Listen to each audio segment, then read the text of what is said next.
All right. Well, it's good to see everybody. I feel like I've gone around the world, but I was only gone for like 10 days out to Hollywood and got to see some of y'all out that way. That was for you, Walton. And I think we're on chapter 8 of this wonderful book on Sri Sarada Devi and her divine play, looking at the ideal of, well, the intention was God, the feminine divine, God as mom, God as mother.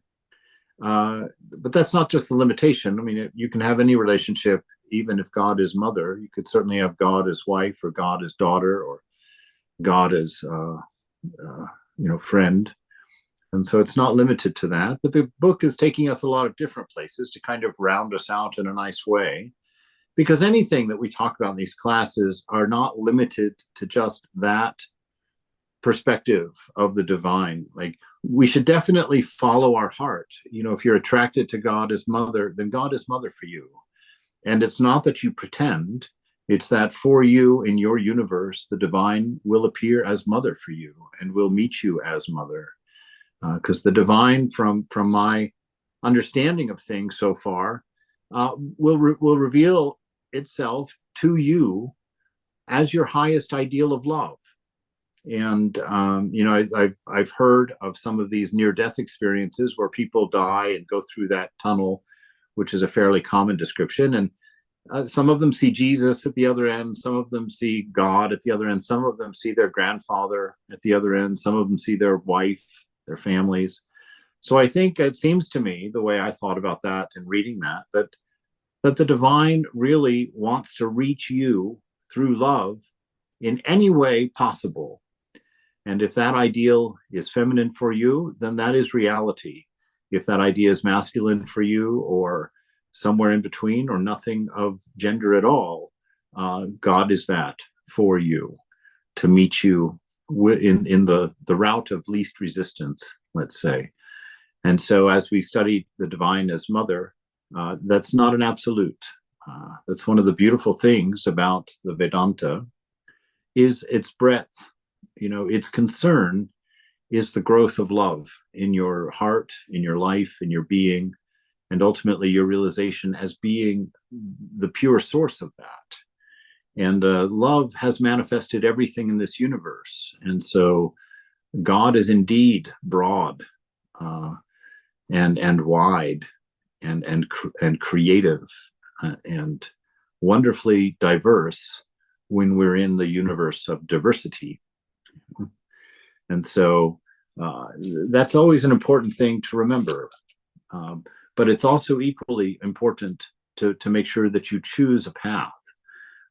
If you don't, the sages warn us that that's not a productive way. It's not a buffet where you take a little bit of this that you like and a little bit of that you like, and some of that over there. It's not like that.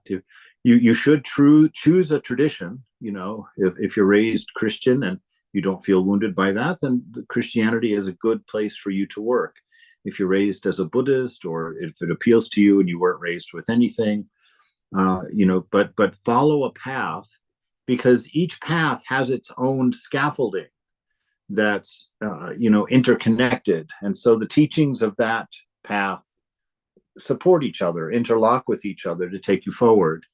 And so you don't want to go and take a little bit of this one and a little bit of that one. You should choose one that you invest yourself in, but then you're welcome from that perspective, as long as you've got your main focus established, your main study and your main practice established. You're welcome then to take from the divine movement from any direction, whatever is helpful to that path for you. Now, that's really one of the unique messages of Sri Ramakrishna, that the four known paths, meta paths, maybe we could call them, the jnana, the knowledge, the love, the work, and the meditation, that those four paths are not distinct and separate, but you choose one as your emphasis, and then the others kind of feed in behind that. And you should always know that those paths don't contradict each other. They just have different ways of describing the same truth. That's why we all arrive at the same the same knowledge, the same isness at the end of them, which is oneness bound in love of all things without a second. Don't parse that sentence out, but all right. Farewell to Dakshineshwar. O Infinite One, by embracing your divine Maya, you play in various ways to redeem your devotees. O Ramakrishna, I am devoid of devotion to you. Lord, please bestow your grace upon me always. In this transitory world, nothing lasts forever. This is one of Ramakrishna's major teachings for discernment. He's not interested in it as a factoid, just kind of a mention, but this is the truth that will help you wean your white knuckling of Maya, your love of objects, your attraction to people and things, that keeps your mind active and spinning. And the reason that mind gets active and spinning is because you believe yourself to be a particular. Your mind is truth. So pure mind is truth. Pure mind is isness. Pure mind is love, peace, tranquility. It's calm. When you, as the divine being, as such, entangle yourself with this particular mind and this particular body, that's no longer truth. And so the mind agitates, the pure mind agitates, and the power of the divine is manifesting through you a different truth and creating Maya, which is the world that arises when you mistakenly believe yourself to be separate and apart from the whole.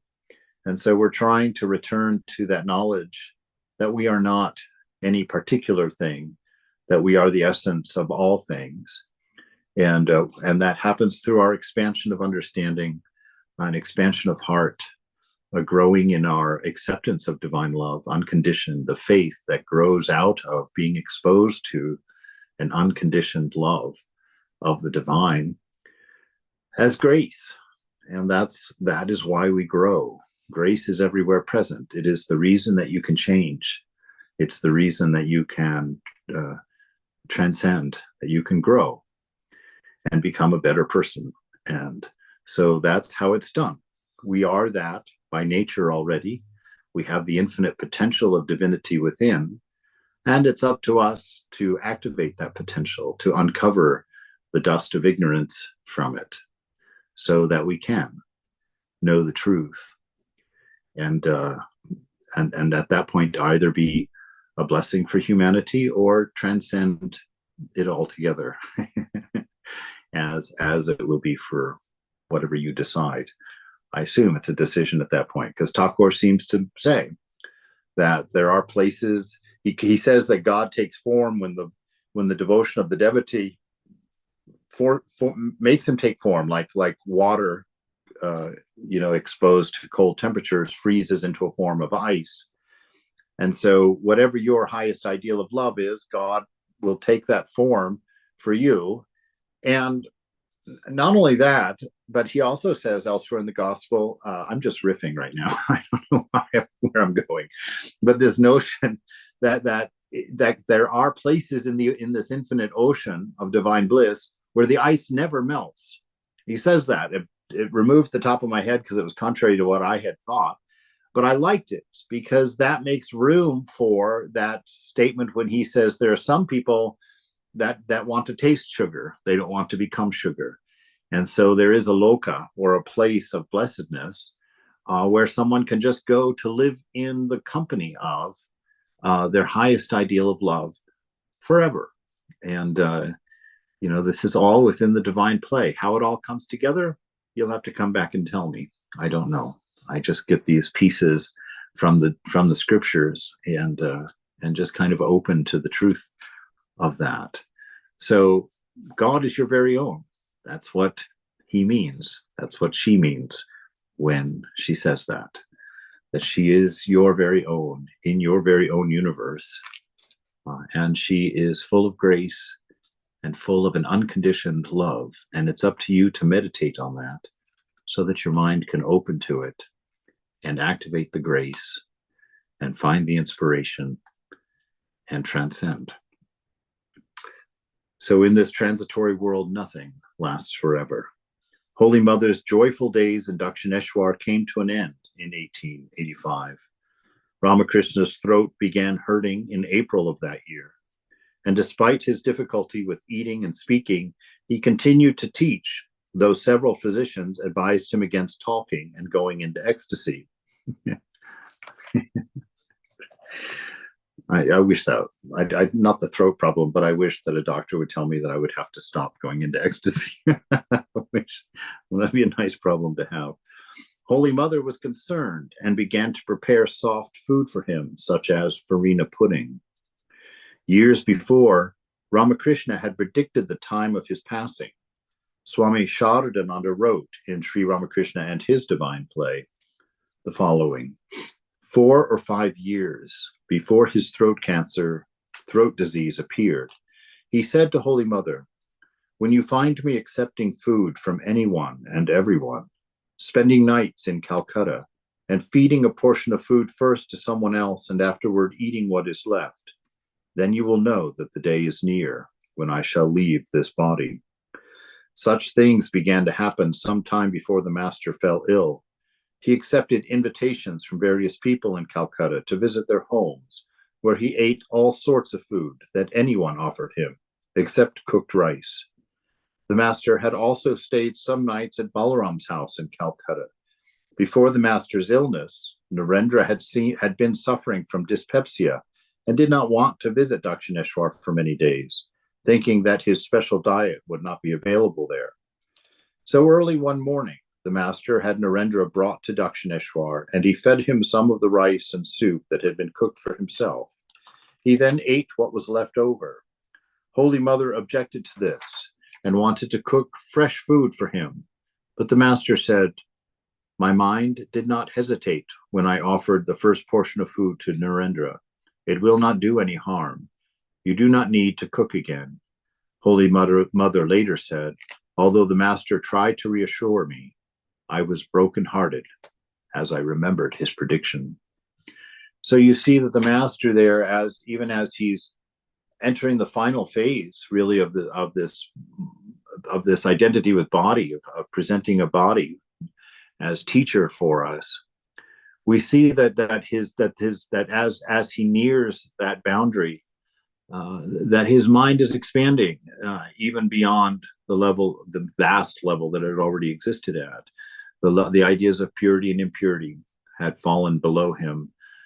He was no longer troubled in mind by those ideas, and the distinctions between people, pure and impure, began to wane as he was seemingly growing more and more aware. Although I don't know that I would back that up. I don't know that it was more and more aware, but perhaps allowing himself to be more and more absorbed in that highest truth, and stepping ever closer to that boundary. One day the master said to Yoganma, "Look, my throat is hurting me very much. You know a mantra to cure diseases. Please repeat it and pass your hand over that affected area." Yoganma was at first struck dumb, but then she did just as the master requested and passed her hand over his throat. Later, she went to Holy Mother and asked, "How did the master know that I received that mantra?" "I received it long ago from a woman of the Goshpara sect because I knew that it would be very useful to me in accomplishing some worldly goals. But eventually I realized that the goal of life is to call on God without any motive. So I renounced it. When I told the master about myself, I did not tell him that I had received the Kartapaja mantra. I hid that from him because I thought he might not like it. How could he know about it?" I like this little process here, that how Yoganma is kind of sharing, that she got this gift, this divine gift, for worldly reasons, to advance herself in the world, and apparently used it for a while that way, but then grew in understanding and realized that one should call on God purely for the sake of love itself, for nothing else. And then she renounces. And you see, that's how it goes. It's an awareness of our purpose. It's an awareness of going after love for its own sake that sets us free. And renunciation should follow in the wake of that. You see, her eyes were on divine love for its own sake. It wasn't that she was like, oh, it was wrong, and I realized that I should have to put it down, because that's keeping your eyes on the thing itself and watching yourself put it down as if it had a meaning, and then letting it go as if that's a difficulty. But in the way Yogan Ma is, she's placing her eyes on this divine love and on the purity of it, the beauty of it, and through that inspiration sets it down and walks away from it, not to pick it up again. Her eyes aren't on it as if it was a thing of value. So smiling, the Holy Mother replied, look, he knows everyone's thoughts and actions. He does not disapprove of anyone for doing something sincerely with good intentions. Don't be afraid. I also was initiated into that mantra before I came here. When I told him about it, he said, there is no harm in you having that mantra, but now you must offer it to your chosen deity. See, that's how everything becomes purified in us. We offer everything to the Divine Mother, and we use it or refer to it or employ it only through inner inspiration, spontaneous inner inspiration, when we're sure that the Lord is not even a matter of sureness. In purity, there's no second guessing. When you've done your work and something arises in silent mind, you don't question it. You know that it's the voice of the beloved. And so this is a beautiful thing here. And this is also an important way of knowing how to live. That it's not what you're doing that God is going to be concerned about, that the divine gets into. It's the heart behind it. If you're doing it sincerely and with good intentions, that it's not a selfishly motivated thing, that you are trying to find your way forward. You are trying to find your way to the divine, and that it's a sincere action, and you really thought that it was the right thing to do. That's what Mother is concerned about. That's what Mother is looking for in the heart. They're that love motive is what God is inspiring within us. It's not things in and of themselves. That's why we should not make a habit of becoming judges of what's right and wrong with things or activities in the world around us.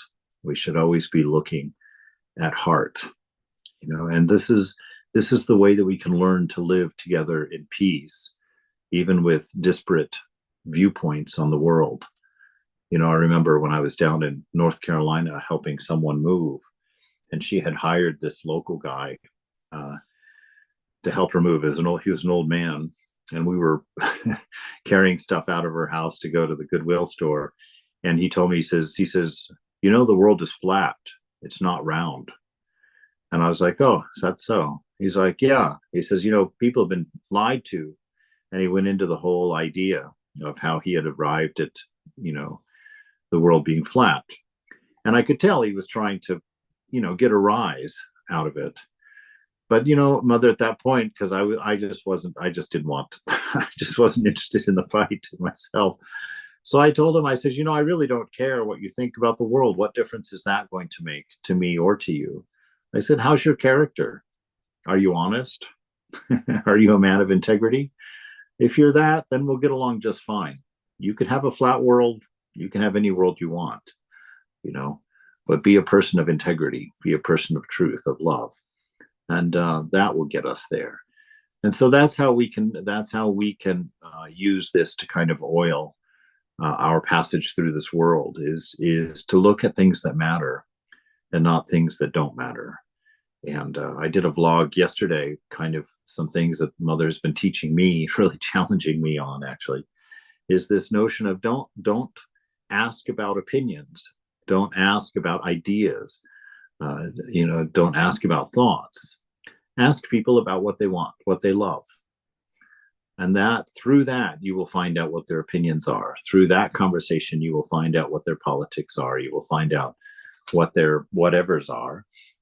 and it will be done harmlessly. It will be done in a way that is building camaraderie between you, as long as the goal and the conversation is from the source of love. What do you love? What do you love about that? What is your ideal of love hidden in the idea of a flat world? I don't know. But to keep the eyes on the one most important thing. And when you feel yourself triggered, if you can manage to get that space for a second, just run that sentence through your mind. What is the one most important thing? And is this part of it? And that way you'll know what to let go of and what to pursue and not get into meaningless fights. The festival at Panihati. For several years, Ramakrishna had attended the famous Vaishnava festival in Panihati, a few miles north of Dakshineshwar. On the 26th of May, 1885, not long after he fell ill, he again attended the festival with 25 devotees from Calcutta. The devotees rented 2 boats and anchored them at the ghat. Another boat was hired for the master. Holy Mother and the women devotees prepared an early lunch for everyone. When the master had eaten, Holy Mother requested a woman devotee to ask the master if she could accompany them. The master said, "Well, you are all going. She may go if she wishes." When Holy Mother heard this, she said, "Many devotees are going with the master. It will be very crowded, and it will be difficult for me to get off the boat and to visit the festival. I shall not go." Holy Mother fed 2 or 3 women devotees who were to accompany the master and asked them to go to the same boat with him.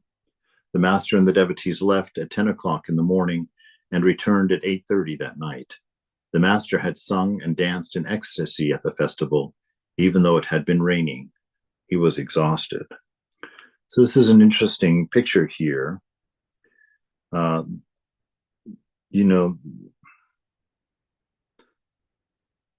Mother asking permission to go, and Thakur, not giving her a yes or a no, said, "You can go if you want to." So he made it a matter of her desire, you see, and I think she saw that immediately and was like, my life is not decided by desire. My path is not a matter of what I want. And so she took that message and realized, that in a way he was saying, it's up to you. It's not a big deal, but there's not a necessity in it. And it's probably because he knew her modesty. She was an extremely modest woman. And I think he saw the trouble of for her being in a large crowd like that, where she would be jostled around and get attention because she would be with him, and then the problems that may or may not arise from that situation. So she decides not to go. While having his supper that night, the master told one of the women devotees about the Panihati festival. "What a crowd! Everyone was watching me because of my Bhava Samadhi. She, Holy Mother, did the right thing by not going with us. If people had seen her with me, they would have remarked, 'Oh, a pair of swans have come.'" There's an asterisk for a footnote here. Ramakrishna used the word Hamsa Hamsi, which means male and female swans. Hamsa also means a soul. Sri Ramakrishna was known as a Paramahamsa, a great soul, and an all-renouncing monk. So if he's known as an all-renouncing monk and he's there with his wife, there'll be some people would be tempted to talk about that, or to let their minds wander into appropriate places about that and make wrong judgments. So he's saying, if people had seen her with me, they would have remarked, "A pair of swans has come." And I don't think that Thakur was concerned necessarily about what people thought of him as an individual, but I think he was concerned about maintaining a sense of ideal for them, and to not have someone needlessly wander into a space that's not helpful to them. When the master finished his supper, the women devotees returned to the Nahabat and reported to Holy Mother what he had said. Holy Mother said, "From the way he gave me permission this morning, I immediately realized that he was not giving it wholeheartedly. If he were, he would have said, 'Yes, of course she may go.' Instead, he left the matter for me to decide by saying she may go if she wishes. I then decided that I had better give up the idea of going. This trip took a toll on the master's health. The pain in his throat became worse, so the devotees brought several doctors to Dakshineshwar. They diagnosed the disease as clergyman's sore throat. It's funny because I know a devotee from up in Washington that had something similar to this, and it was called speaker's throat or something like that. So there's something still around like that where you lose your voice from talking so much. You actually damage your vocal cords. But of course, we know that wasn't what was wrong, unfortunately, that it turned out to be a cancer, a throat cancer. The Master and Gopal Ma.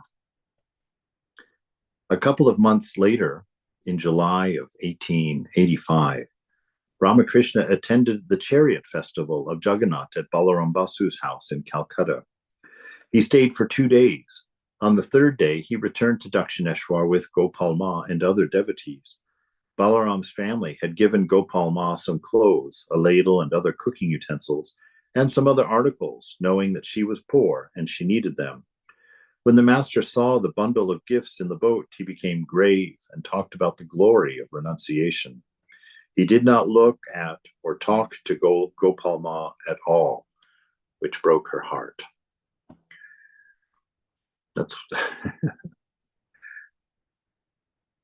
that's our teaching, because she was given those things, but Thakur really saw in her an ideal. He knew that her ideal was beyond that and up and higher than that, and so he withheld his attention. And I think sometimes, in our own life, sometimes we have those dry periods or those things. And I'm not saying that every dry period means that God is withdrawing from you or pulling away from you.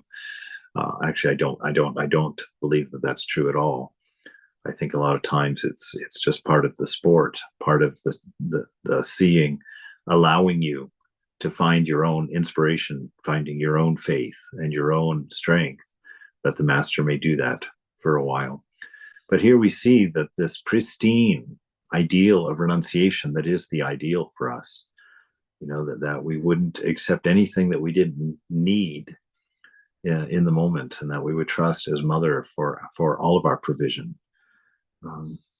It's such a danger. I'm sitting here, even as I talk, there's things in my mind running through where I've a little too readily accepted, a gift or whatnot. And so, we should take this teaching and feel the little bit of the squeeze. Never enough to break our spirit, never enough to identify with being a bad person or a wrong person. It never goes there. Mother is never trying to make that happen. She's always trying to raise you in inspiration to a higher place. So any corrections that you get are always motivated in the highest love. See, it's important to know that, because our ego self doesn't always act in the course of highest love. And so we sometimes assume that God also does not. And so when he's quote mean to us or seems to withdraw from us, we give it wrong reasons, and we feel alienated, we feel lost. And it's important that's to know that God is an unconditioned love. Again, that verse in 1 Corinthians 13 from the Christian scripture is just a beautiful description of love all the time. And we should know that is what the divine is. Excuse me.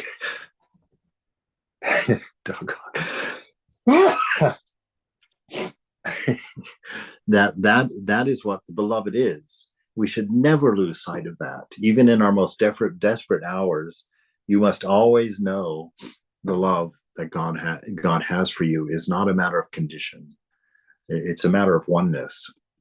She sees herself in you, and it's important to hold on to that, not to let yourself be discouraged, because certainly the motive of God is never to discourage.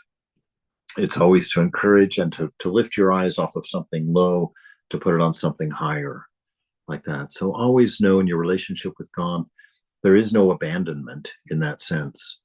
This is an important point, because when we worship the divine as mother or as father, or as, those two figures in particular, we've got a lot of baggage, especially in Western culture. Well, I don't think just in Western, I think everywhere. We get a lot of baggage with that, and we start attaching characteristics of our earthly parents on God.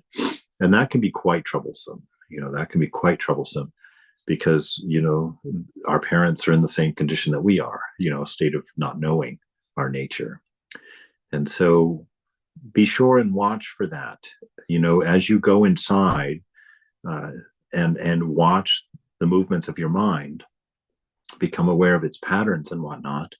Also distinguish what is coming, where your views about God are coming from. Are they coming from scripture? Are they coming from the lives of the saints and the avatars? Or are they coming from some of our own mistakes and some of our own shortcomings and some of our less than perfect relationships? And sort that out, because God is mother, but she is your divine mother, which becomes your earthly mother. She's not your earthly mother that becomes your divine mother. You see what I'm saying? So she starts with perfection and brings that down to relationship with you. She doesn't start with the relationship and go up. She is always acting in perfection, in an unconditioned love, through inspiration, through a very deep love. And it's very, very important that we know that we cling to that, because we have nothing else. We have nothing else.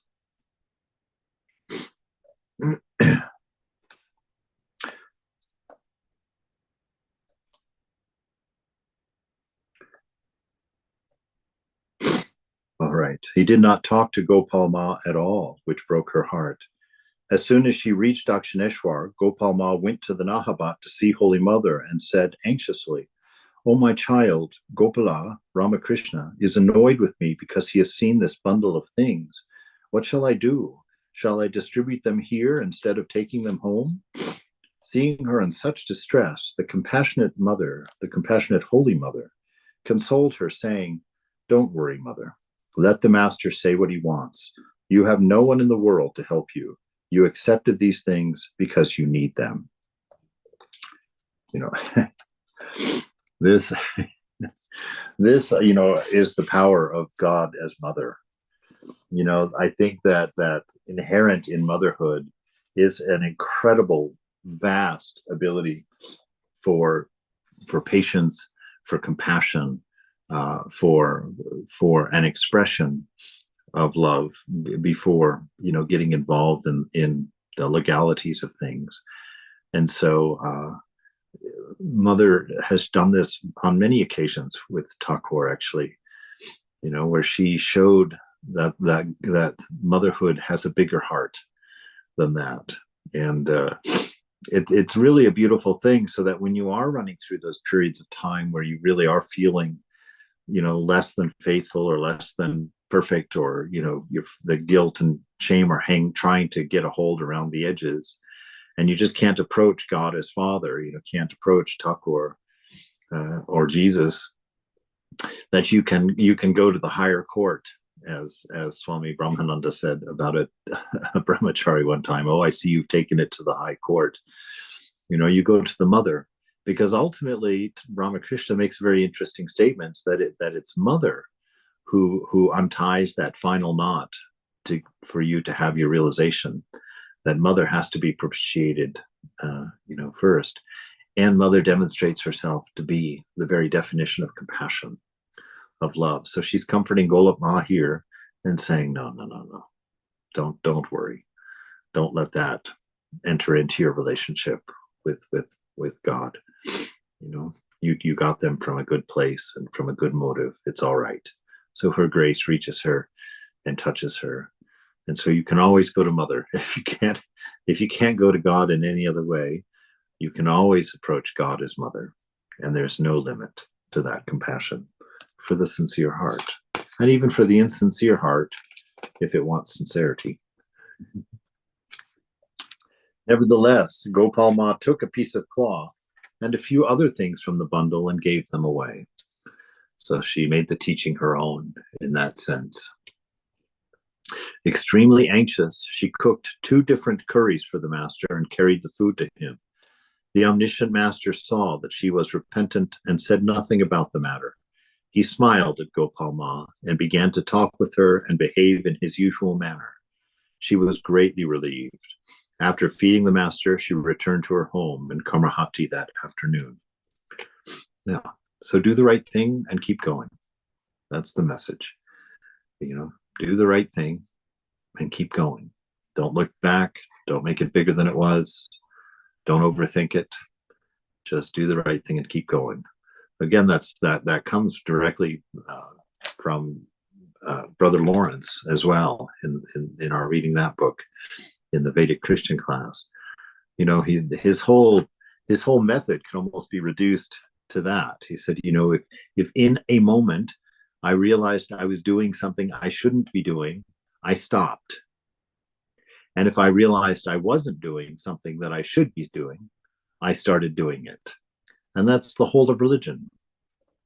That takes awareness, that takes presence, that takes that inner work so that you are aware of the mind and its workings, so that you have the power in the moment to do the right thing and go forward. So that's where our practice leads us. It's one of the reasons for our meditation. God endowed human beings with the power of speech. Some people use that power to spread spiritual truth, and some indulge in gossip. One day, Rakal's mother-in-law, Shyama Sundari, came to Dakshineshwar and said to Golapma, "The master is a man of such great renunciation, whereas Holy Mother is adorned with so much jewelry. Does this look proper?"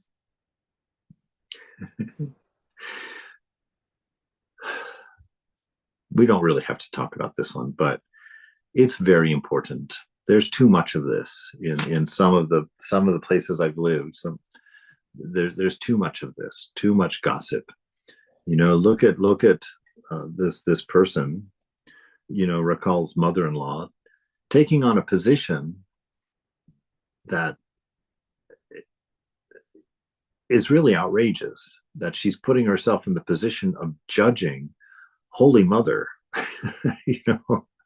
an incarnation. But you see how much danger we're in from our mind. You couldn't find a purer person than Holy Mother, and yet somebody whose mind is bent toward gossip, toward talking about others, would dare to venture there.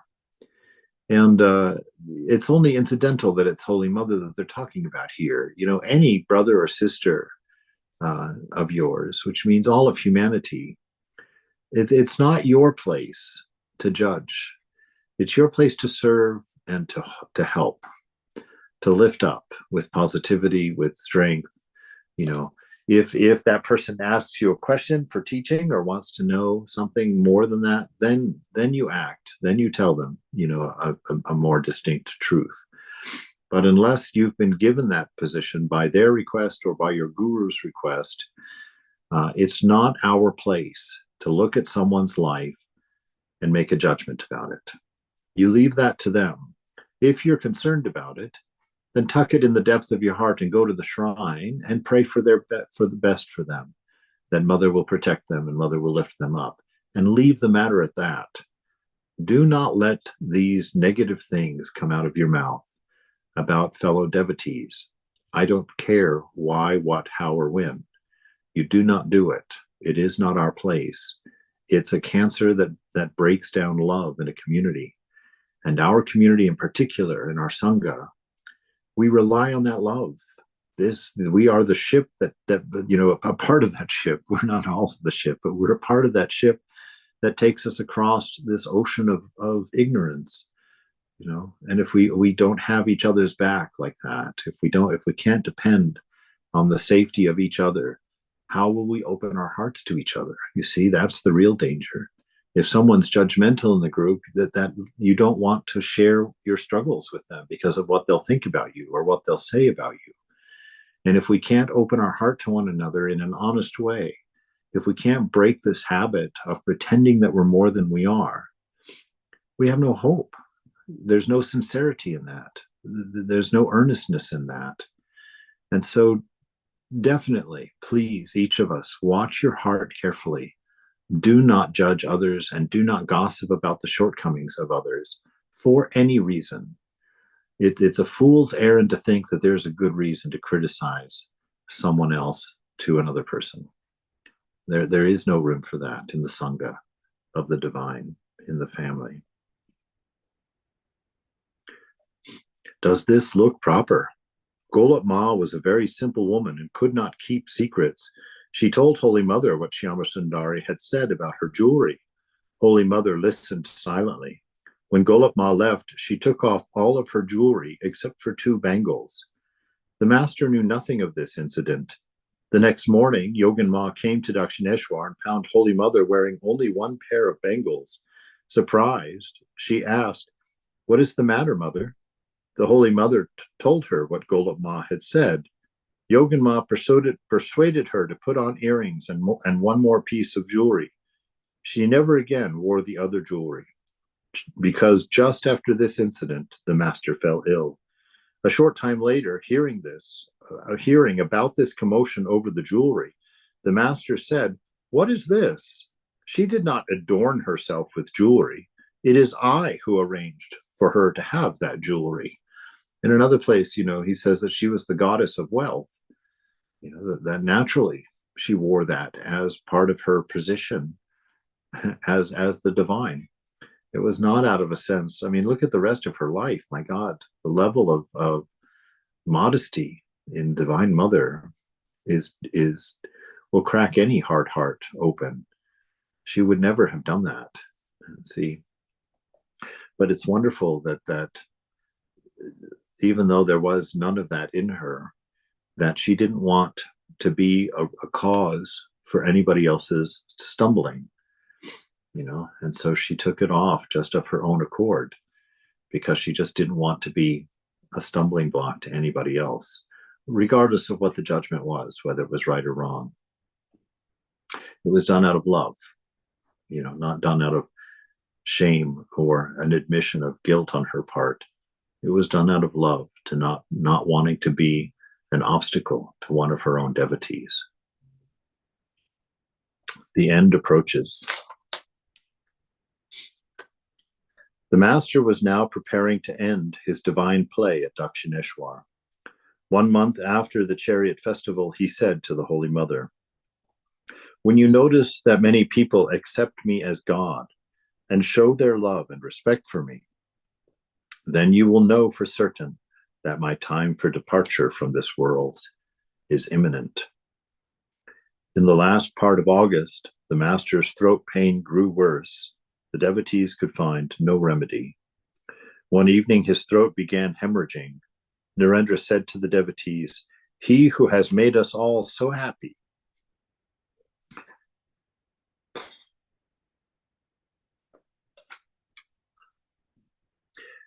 may be leaving us.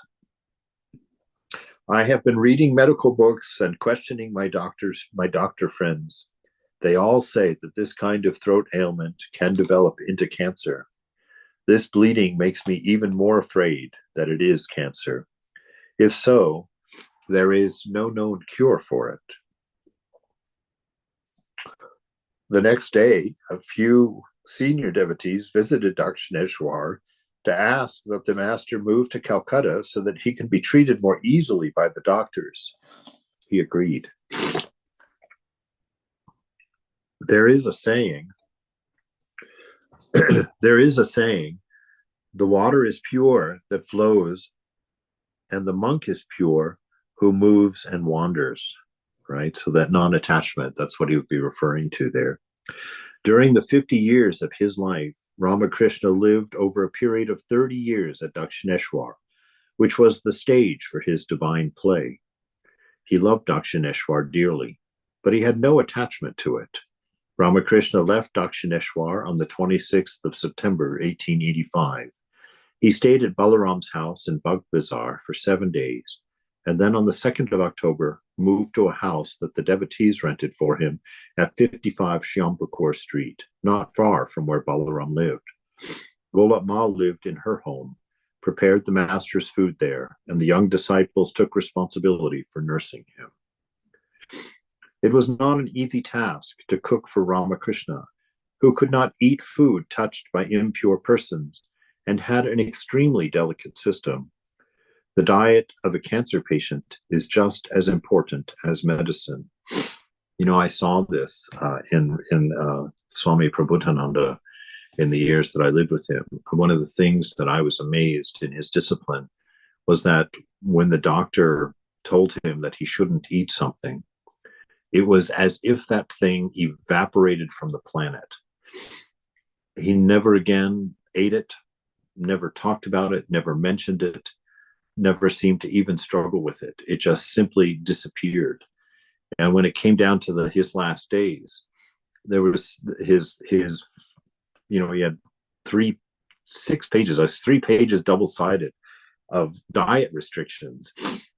It was horrible.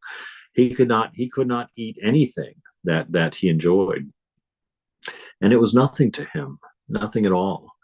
I remember after I had been in the monastery for 8 years, I was the only one there at that time, and so I'd been making him breakfast for 8 years. When it occurred to me that maybe he wanted something in his oatmeal besides just oatmeal. So 8 years, which I can't believe that I didn't offer to do this like on the first week, but at 8 years, I finally said to him one morning, I said, Maharaj, if you want something in your oatmeal, like some nuts or some raisins or some fruit, is there something like that I can add to your oatmeal for you? And I remember him stopping and looking at me with a wonderful look. And he said, see, this has dropped off long ago. And he ate his oatmeal. And I was like, wow, what a thing to be able to say,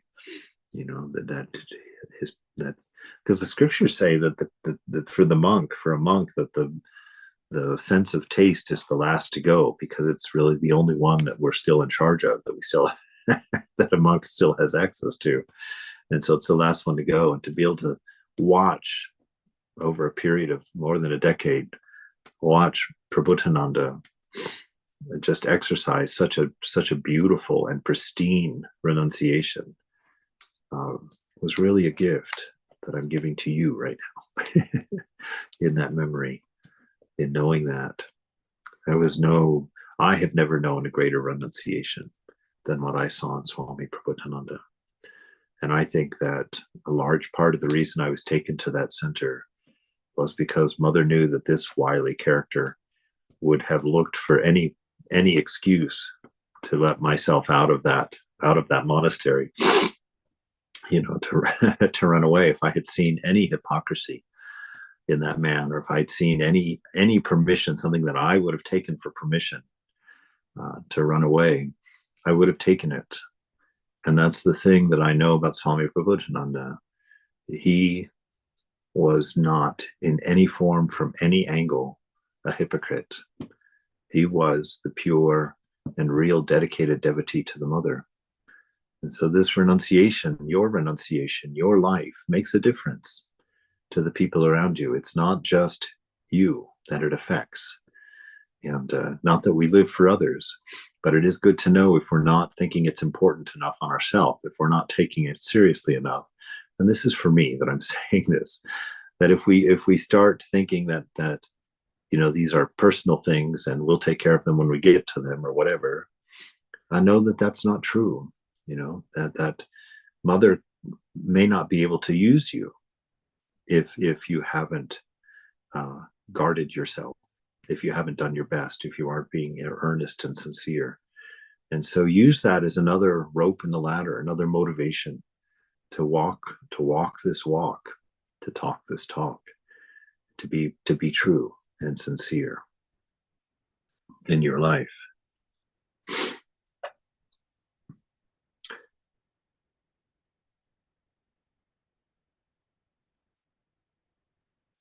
Because Holy Mother had been cooking for the Master a long time, she knew what kinds of food suited him, how much he could eat, and what he liked and disliked. In addition, Holy Mother would sit near the Master while he ate and talk to him so that his mind would remain in the normal plane. If she did not do this, he might go into samadhi and be unable to eat. It was not possible for any disciple or devotee to perform this important duty. One can imagine the tempest that was blowing in Holy Mother's mind. She was alone in Dakshineshwar. Moreover, she was deprived of caring for her beloved husband, who was suffering from a fatal disease.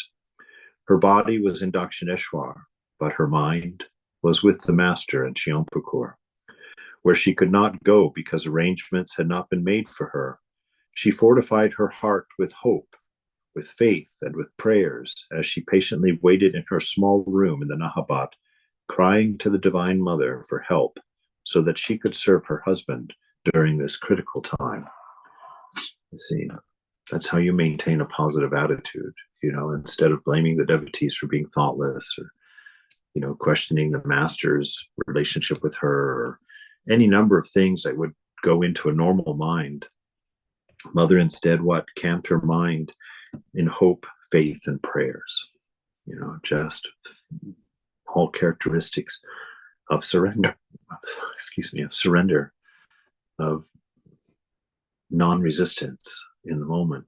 Accepting what the divine brings to you as perfect, and taking what you have and making gold out of it, regardless of what it is.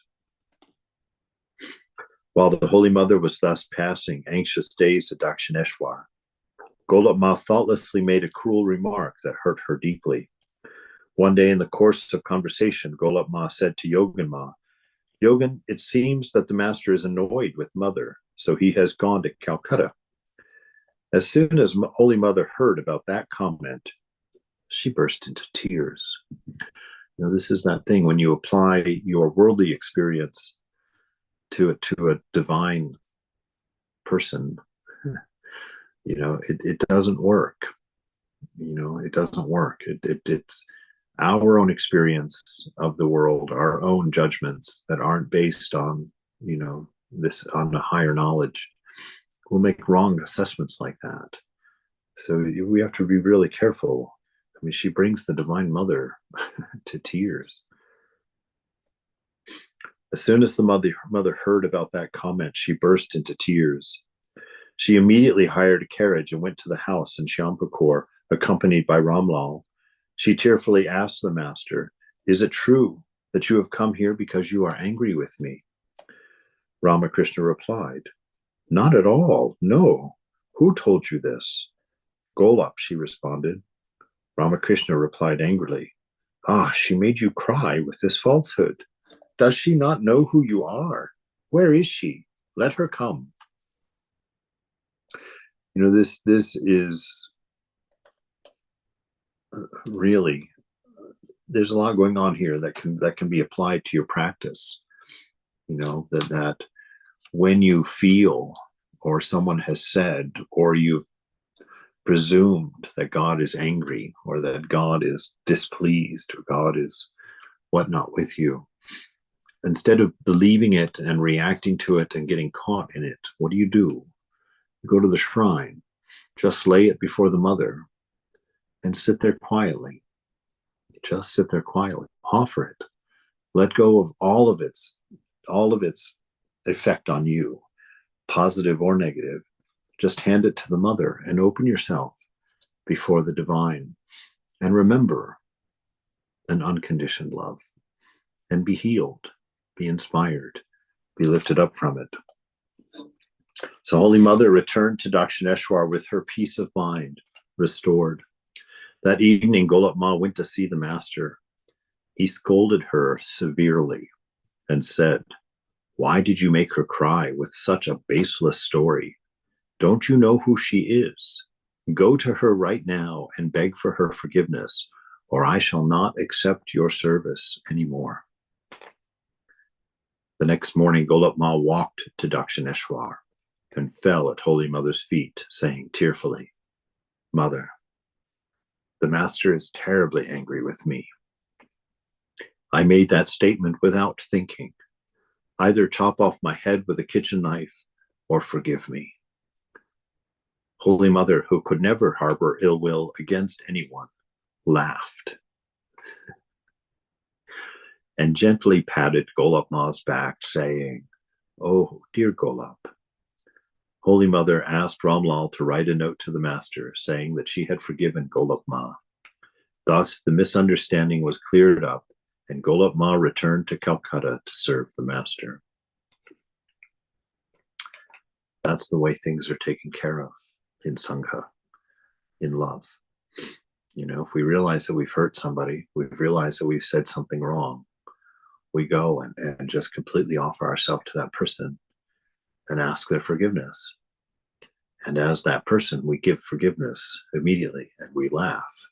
We let go of it so that none of this weird energy accumulates, these weird ideas about each other where we just don't live in trust with each other. Very important teachings here for us in how we treat each other.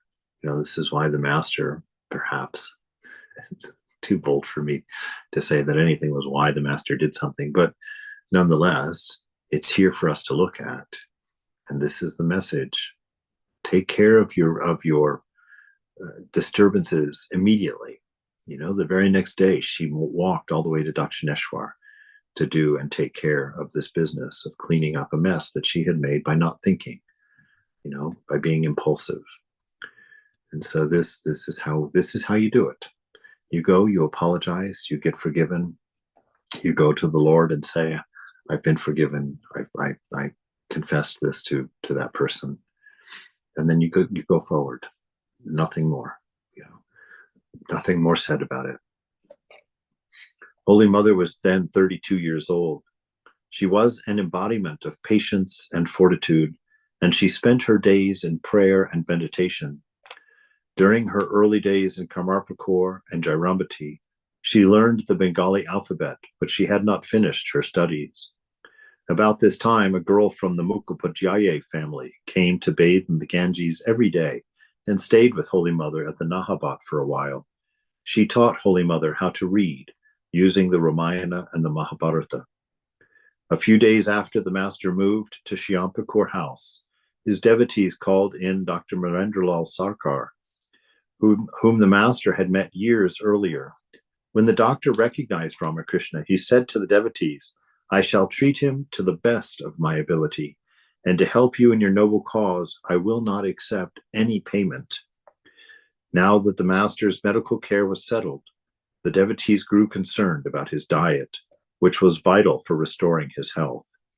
They discussed bringing Holy Mother to the Shyampukur house because only she knew the master's eating habits and what suited his system. They asked the master to approve this plan. The master reminded them of her shyness and said, Can she live here? You had better ask her about it. If she is willing to come after knowing all the facts, let her do so. A messenger was sent to Holy Mother at Dakshineshwar. Holy Mother was waiting for this message. It is wonderful to compare these two incidents. While visiting the Panahati festival, the master left Holy Mother to make the decision whether or not to go. And she did not go. Regarding Holy Mother moving to Shyampukur, the master did not order her to go, but instead left her to make the decision. Without a second thought, the mother made the decision to go, and after bowing down to the Divine Mother, left her dear Dakshineshwar for Shyampukur to care for her husband. Do you see the difference in the two requests? One was a matter of her desire, and this one was a matter of her service. That by going she served the master. And so things that you want to do for the benefit of others, you do freely. Those things which you do for the benefit of yourself, you do some prayer. You do some sit and quiet decision making, right?